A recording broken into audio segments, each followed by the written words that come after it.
Imagine walking through a city where every building is crumbling, streets are empty, and the only sound is the wind whistling through broken windows. Milo Rodrigues records a message in this haunting silence, claiming he is the last person on Earth. He looks around at what was once bustling New York, now reduced to ruins, and speaks directly to an unseen audience, trying to make sense of his solitude. This opening throws us into a world of mystery and isolation, instantly making you ask, what happened here? Why is he alone? It's like looking at the aftermath of a global catastrophe.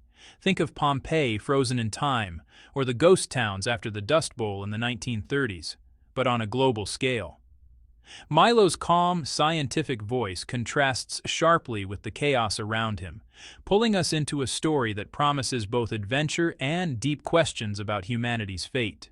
To understand Milo's lonely future, we travel back to 2016, a time when the world was still chaotic, but alive. Wars, epidemics, and poverty engulfed cities worldwide. In New York, young Milo sits in his wheelchair, dreaming of becoming a scientist despite his physical limitations. Across the country, a farmer named Ricky Stormgren lives a quiet life in Missouri, tending to his fields and family. Suddenly, the ordinary world begins to change. A massive spaceship appears in Ricky's sky, silently descending like a metallic monolith. This moment shatters the calm, marking the first sign of the Overlords' arrival. Imagine watching something the size of the Empire State Building hover without a sound.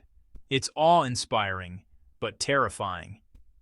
This section shows the contrast between ordinary life and the extraordinary events about to unfold, setting the stage for humanity's confrontation with the unknown. As these colossal ships appear over major cities worldwide, people panic. Airplanes plummet safely to the ground, leaving humanity stunned and powerless. Then, something even stranger happens. Departed loved ones seem to appear, through whom Karelin, the supervisor of Earth, communicates. He announces that the Overlords are here not to conquer, but to save humanity, to end wars, hunger, and inequality. It's like witnessing a real-life biblical miracle, or the awe of seeing the northern lights for the first time, simultaneously beautiful and unnerving. Ricky, the Missouri farmer, is unexpectedly chosen by Karelin to act as a bridge between humans and the Overlords. He's whisked aboard a spaceship where he finds himself in a luxurious recreation of a past honeymoon with his late wife Annabelle. The Overlord presents him with a mysterious device without explaining its purpose, placing a heavy responsibility on an ordinary man. This is like being handed the keys to a kingdom without instructions. You're trusted, yet powerless to fully understand the consequences. Ricky struggles with disbelief and fear, questioning why he was singled out. His internal conflict highlights the human struggle to comprehend forces far beyond our understanding, setting up his role as a mediator who must navigate trust, ethics, and the unpredictable nature of alien intelligence.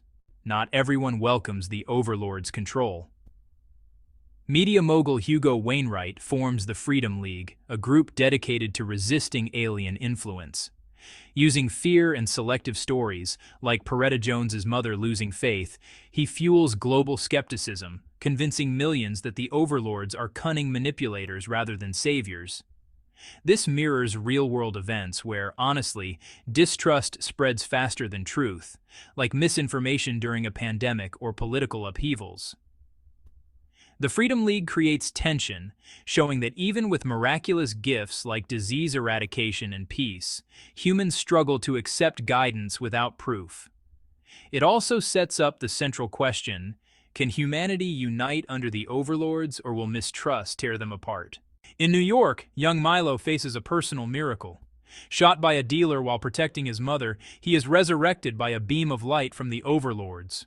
Miraculously, Milo rises from his wheelchair and begins walking. This moment is both shocking and inspiring. A literal rebirth that, honestly, symbolizes humanity's potential under the Overlord's influence. It's comparable to historical accounts of miraculous healings, like King Solomon's legendary wisdom saving nations from disaster, showing how extraordinary intervention can alter destiny. Milo's transformation also foreshadows his future role, from an ordinary disabled child to a leading astrophysicist who will study and confront the Overlord's influence on Earth. As years pass, new children begin to show extraordinary abilities under the Overlord's guidance, with Jennifer emerging as the central figure. From birth, her eyes glow with green light, and she becomes a conduit for psychic and telepathic powers shared by children worldwide. The Overlords are orchestrating a transformation where children, not adults, will inherit the future of the planet. This is kind of like the concept of prodigies shaping history. Think of Alexander the Great or young inventors whose ideas changed the world. Jennifer represents hope and fear at the same time. She is the bridge to a new evolution, yet her rise challenges humanity's understanding of life, family, and control. The stage is set for the final conflict between human tradition and alien-guided evolution. Even with miracles and guidance, not all humans accept the Overlord's plan. Resistance movements, personal tragedies, and moral dilemmas unfold.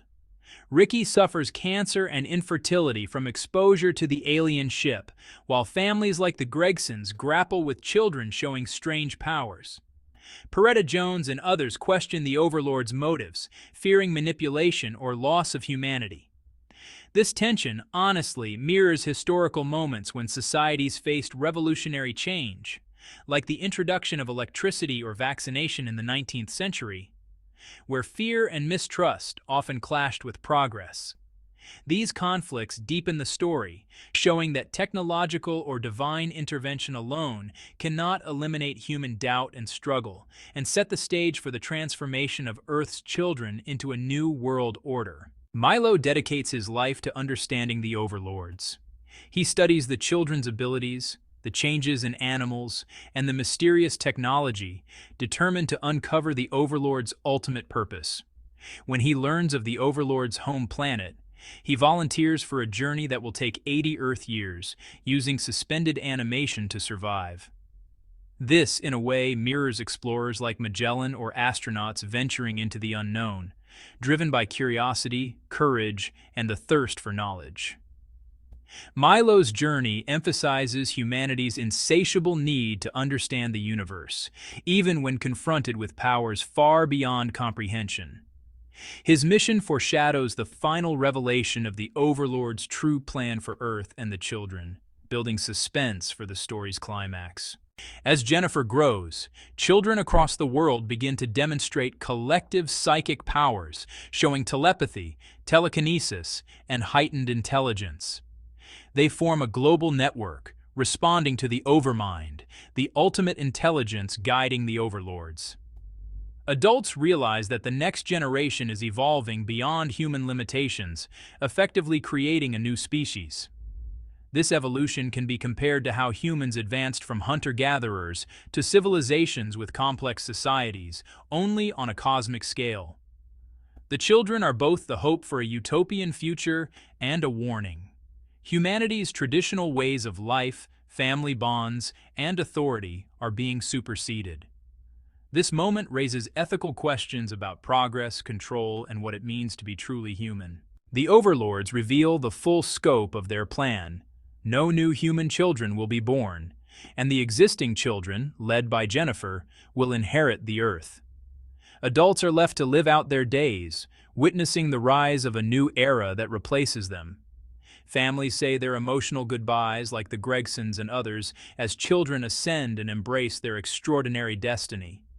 This is reminiscent of historical endings, such as the fall of great empires, Rome for instance, where one generation witnesses the rise of a new order while the old ways vanish. The moment is both heartbreaking and awe-inspiring, emphasizing the inevitability of change and the passing of humanity's torch to a higher consciousness. After the children ascend and Earth is transformed, Milo realizes he is the last remaining human. He witnesses the remnants of humanity's culture and pleads with the Overlords to preserve a memory of it, ultimately selecting music from his childhood. Alone, he confronts the weight of eternal solitude, reflecting on human achievement, love, and the fleeting nature of life. This scenario is similar to the stories of explorers who were the first, and sometimes only, humans to witness untouched worlds, like early Antarctic expeditions. Milo's experience underscores the emotional cost of progress and the fragility of human existence in the face of cosmic forces, while giving viewers a moment to ponder. What truly defines humanity? In the final moments, the Overlord's plan is complete. Earth belongs to the children, and Milo bears witness to the end of human civilization. Yet, through music and memory, a piece of humanity survives. The story closes with a profound reflection. While life is fleeting, the legacy of human culture, creativity, and emotion can endure in unexpected ways. For viewers, this is a call to reflect on our own place in the universe, the impact of our choices, and how we preserve knowledge and love for future generations. Like Milo, we may not face cosmic overlords, but the story asks, how would you safeguard the essence of humanity if everything familiar vanished?